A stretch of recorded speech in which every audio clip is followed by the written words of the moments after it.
At kung kayo naman po ay nanunood sa ating pong teleradyo serbisyo YouTube channel, pwede po sa comment section, kukunin po namin at babasahin namin yan bago po matapos ang programa. Mamaya ho yan, sandali lang, bibigyan daan lang po natin ang ating pang alas 10 na news break. Oras po muna natin, mga kaserbisyo. Hoy, ilang segundo na lang, alas 10 na ng umaga. Radyo sa Isleta.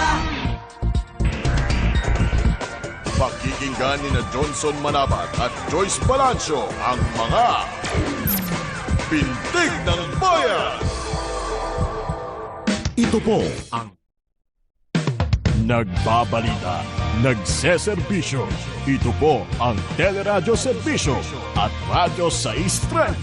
Ang nakikinig, nagmamahal sa lahat ng Pilipino.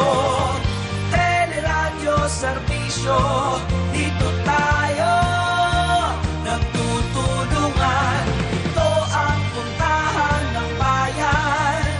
Ito ang puntahan ng bayan.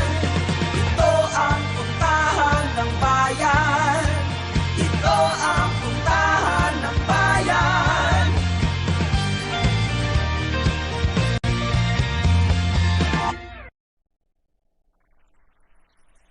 Ito po ang teleradyo serbisyo ang puntahan ng bayan at DWPM Radyo 630, kasapi ng KBP, kapisanan ng mga broadcaster ng Pilipinas. Oras natin, Mr. Lack. Oras natin, 10 o'clock ng umaga. Malalaking balitang nakalap sa nakalipas na oras. Dito sa Teleradyo Serbisyo. Newsbreak! Newsbreak!